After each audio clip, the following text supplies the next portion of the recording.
Would you like to see football wherever you are in the world? With NordVPN, you can get premium protection online and set your location so you never miss a minute of the content you usually enjoy. Go to nordvpn.com/TSUW to get 72% off a 2-year plan plus 3 additional months absolutely free. Welcome, everyone to the Sheffield United Way YouTube channel. Today, we are going to be talking all things Blades versus Nottingham Forest. The game is tomorrow night at Bramall Lane at 7:45. Friday night kickoff, which I can't remember the last time we had one. Probably was the other day, but I can't remember. It's on Sky Sports Football for those who aren't making it to the game. I will be there. Mr. Hal Stewart and Adam will be doing a watch-along. And I'd like to just quickly talk about members for a second, because since Josh and Ron had become Sheffield United Way members, we've also had another one. We've got Dukesay, 1889. Very, very old man. Very, very old. I was 1987, so 1889. Jesus, mate. Jesus. I'm only joking. But yeah, thank you very much, Dukesay. Really, really appreciate that. Welcome on board. If you'd like to be a member, make sure you click on the join button right next to the subscribe button. And voila, you become a Sheffield United Way member. Now, Hal, welcome to the stream, my friend. Last Friday night game, you went to that one, the Birmingham game away from home. Wow, that was the last Friday night game. Yes, so we have had ages ago. Yeah, it was the 4th of February, so a month away from this one that we're talking about, Nottingham Forest, a beautiful downtown Bramall Lane. Yeah, a month ago, which was, what, 42 games ago, something like that? 42, yeah. Yeah, it feels that way.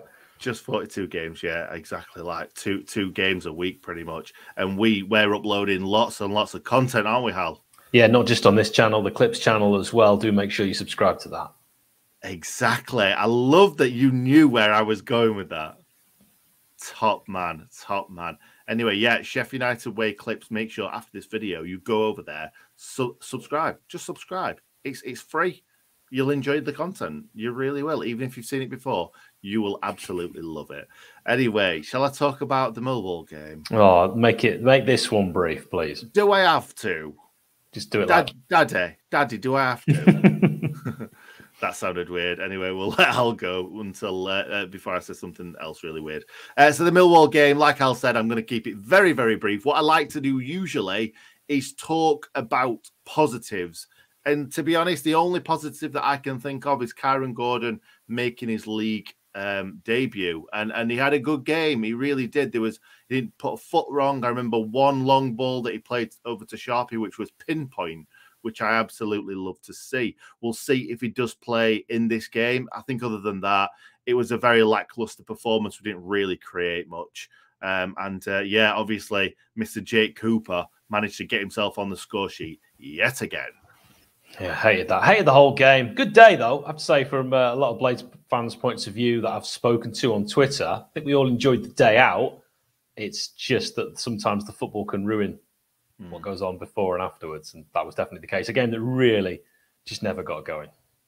It wasn't one for the neutral, was it, Hal? No, that'd be one game that Sky are glad they didn't pick for TV, but they have picked this Forest game, as Nick mentioned, myself and Statsman Adam doing the watch-along. But let's talk about the last time we actually played Forest at the Lane in the league. It's the 19th of April 2019. We faced the Tricky Trees in the league because, of course, we have played them away this season, but we're talking about at Bramall Lane. And Mark Duffy's curling second-half finish put United ahead just 4 minutes after Forest defender Johan Benaloon had been controversially sent off. You might remember he brought down David McGoldrick. Fullback Ender Stevens sealed the points with a composed finish late on from McGoldrick's pass. So a 2-0 win for the Blades against Nottingham Forest back then. It was quite interesting to see the back line with Dean Henderson, Martin Craney, Richard Stearman and Jack O'Connell. None of them, of course, would be involved in this game. And I've already mentioned Stevens. he obviously won't play. Duffy, no longer at the club. And McGoldrick, out injured, who played up front that day with Gary Medine. So normally I say, Nick, guess how many players were actually involved from last time we played them. This time it really is kind of scraping the barrel. A lot of those players either no longer with us or out injured. I think that just proves, because we did really well in that game, 2 very well taken goals. And I think it just proves that every player that came in that season did a really good job. Stearman, Crane, Medine, sort of. Loads of people love Medine, so I'm not going to talk about him for too much because they love him just for him singing. I thought he was not very good at football. I know he did score a couple of goals, but yeah, so did Scott Hogan. Yeah, he got sent off against Brentford. Let us down. Big time. Brentford at home. Brentford at home. One for Ollie. One for Ollie. There you go, Ollie. You can have that one. Right. So, shall I talk about team news? Excelente. Right. Okay. So, team news. Other than the usual suspects, I'm not going to go through them. Go through them every week. All those that are out for the season that we absolutely love. All the usual suspects, they're out. Conor Hourihane struggling, according to Heke. He's apparently on the same sort of problems that as George Baldock is. Both of them struggling, but it sounded like he's saying that George Baldock is going to be playing in this game. We really, really desperately need him with Bogle being out for the season, and Charlie Good obviously still being unavailable in this game because of that red card that he picked up against Blackburn. So that means to me that John Fleck has wrestled that left centre mid spot back from Conor Hourihane. What is the point in playing someone who is struggling with fitness when you've got John Fleck who isn't, or we don't think he is anyway? So I'm expecting Fleck to go back in there. Also, Bash, we're expecting back in like a few weeks, maybe more. I'm thinking more, at least a month, if not a little bit more. They maybe sugarcoated it for us, to be honest, but we need to see Charlie Good coming back in for me. I really, really liked him against Blackburn until he did the stupid tackle. But no, we'll just have to wait and see. Also, regarding Sander and Morgan Gibbs-White, Heke seems very happy with them that they can play a full 90 minutes. Morgan Gibbs-White's injury wasn't anywhere near as bad as what kind of Sanders had to deal with. That's what he was saying in his press conference. So I'm expecting to see them both start in this game. Also, when he was asked about Sharpie and Bash, about kind of contract situation, he was saying that we want to keep him. So let's see what happens with that. Maybe we're looking towards the end of the season where we are going to be, because if we get promoted to the Premier League, they might think, oh, let's kind of get a younger squad. But if we're trying to sort of go for another attempt at getting back up, I think Sharpie and Bash we will need to keep him. I want to see him stay, even if it's just a 1-year contract.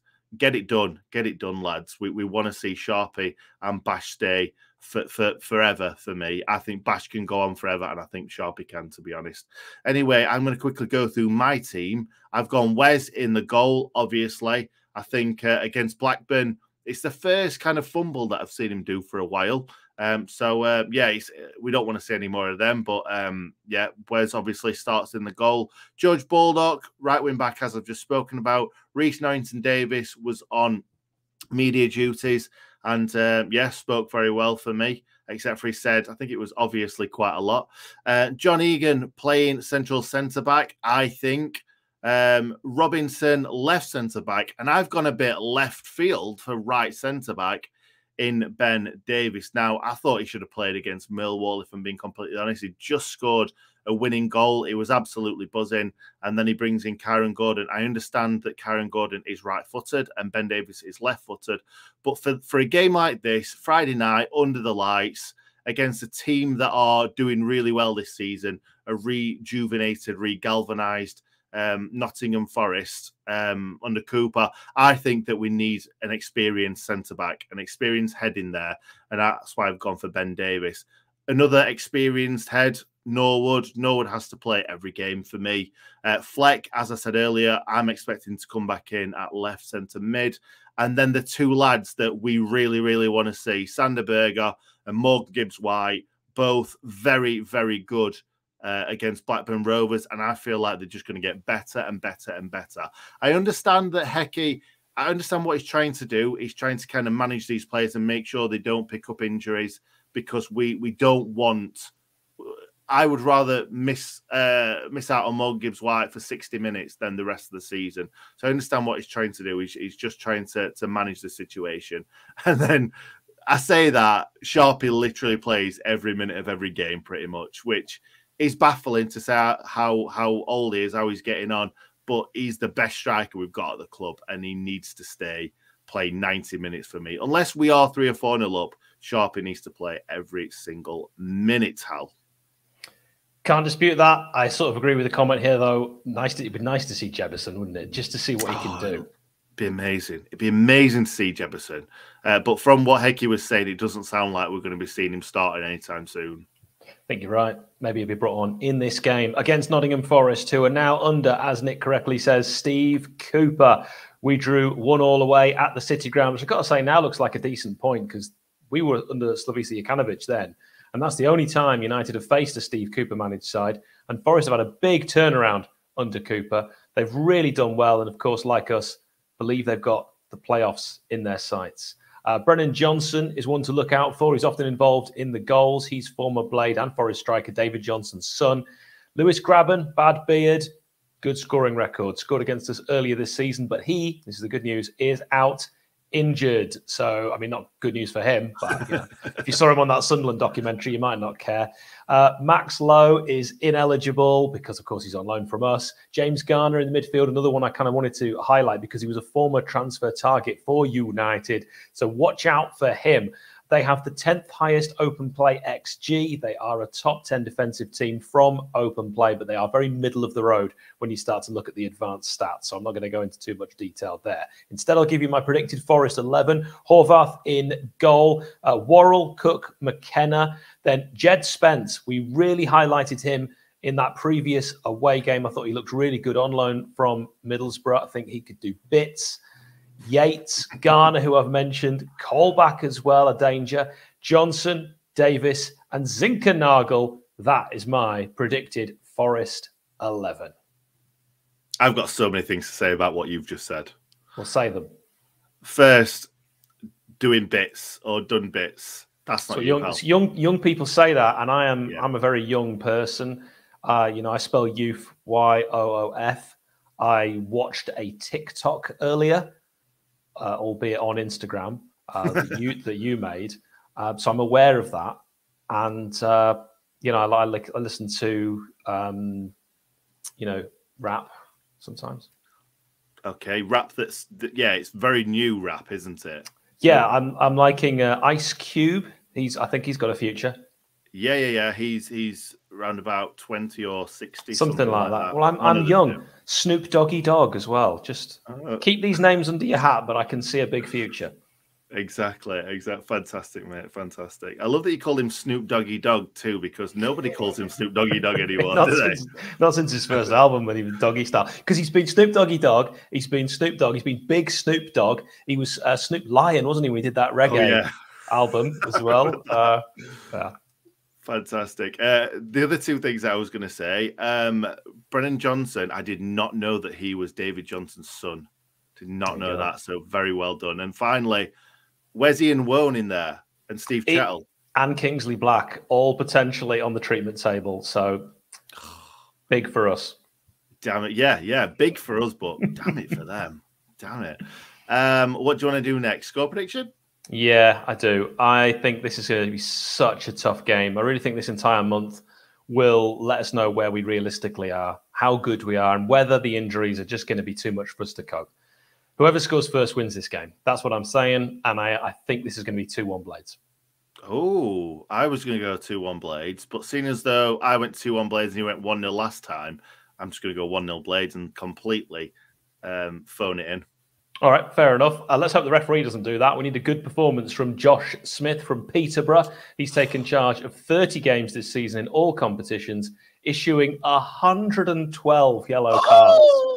Wowzers, there's going to be yellows in this game. 4 reds, and he's given 4 penalties. So also could be something to take a note of. That's a higher amount than all the other referees we've read out in the last month. I'm sorry though, Hal. Like, that's all great, but when has a referee ever been called Josh? That's not the referee's name. It should be a really good point. Be Alan or Graham. One of my nephews, the youngest one, it's like just 5. One of his friends is called Malcolm. Oh, fantastic! That great, fantastic. Baby Malcolm. Mal works. Mal works is a young name, but yeah. Malcolm. Well, when I first went to school, they called me Mal Stewart. Oh. They thought my mum couldn't possibly have Hal Stewart. She must have made a mistake. We'll just go with Mal Stewart. And, you know, when you're little, you don't correct people, do you? No, you don't. And really, Stewart, is that more of a well-known surname than I get Stewart all the time. All the time. Well, that's because you're wearing a bloody Illuminous jacket all the time, isn't it? Yeah, and I know directions. Hey, love that. Love that. Anyway, let's move on to play connections. Give me yours first. Okay, I'll give you mine. Here we go. Are you ready for this, Hal? Are you ready? Do you want it? Oh, suit you, sir. There we go. It is super duper Jack Lester. And Jack Lester. Oh, why'd you have to ruin it? No, that wasn't the good one. No. That was a bad one, and everybody told you that. Apart from Roy, Panchero, Andrew, that's 3 different people, of course, who really liked it. Oh, well, there you go. 3 people. 3 people. That is a 3-person song. Anyway, Jack Lester obviously played for the Blades. It literally is a 3-person song as well. Very good. Anyway, I'm going to talk about Jack Lester now. Is that all right? Yeah, fantastic. Let's move on. So Jack Lester obviously played for the Blades, as you can see on screen. Also played on Forest, as you can see on the screen. He scored the same amount of goals for both teams, but he actually played 32 games less for the Blades. 44 games for the Blades, 12 goals. Wasn't bad at all when you kind of look at the ratio of the strikers that we've got at the moment. I think that's quite good. So, Jack, you need to pull your finger out and get these strikers scoring, mate. So, as you obviously, he's now the coach, which is fantastic to see. We're trying to kind of get him into that song. It seems like everybody, well, 3/4 of the fans sing Hecky and Stuart McCall. We need to get it in there. Hecky, Jack, and Stuart McCall. Anyway, that is Jack Lester for me. And Hal, there's no chance that you're going to pick a player that scored more goals for Sheffield United than Jack Lester. I give you William Lewis Sharp. Oh, my God. You've only gone and done it. We've got Billy Sharp. My hero, my favourite, my eldest nephew's favourite when he's being a Sheffield United fan, which is when he wants to appease his uncle. 36 years young. He's easily got 10 years left in the legs. Started his career at Rotherham, but then joined the Blades and, of course, made his debut in 2004. We loaned him to Rushden and Diamonds, where he did really well. He was then sold to Scunthorpe. We decided to spend big money to bring him back, around £2 million, 2007, stayed till 2010, then went to Doncaster Rovers, then Southampton, and then he landed at Nottingham Forest. And that's why I've chosen him for today, because he represented both 2012 to 2013 on loan at Forest for a full season, 39 games and 10 goals. The Forest fans still like him because he hates Derby. And it was 2015 he would have to wait till he returns to Bramall Lane, 237 league games later and 105 goals. He is Captain Fantastic. I love that. I absolutely love that. Anyway, I think that's about it. It's Hal. We've done. Easy for me to say. 7:15 tomorrow. Join myself and Statsman Adam for the watch along if you're not able to attend. Absolutely. Thank you very much, Hal. And you're doing the match reaction too, aren't you? Oh, yeah, you wrote me into that. So that'll be a very short, mostly forgotten match reaction. Until it finishes 5-4, and then you've got to talk about every goal. Don't. I'm terrible at making notes.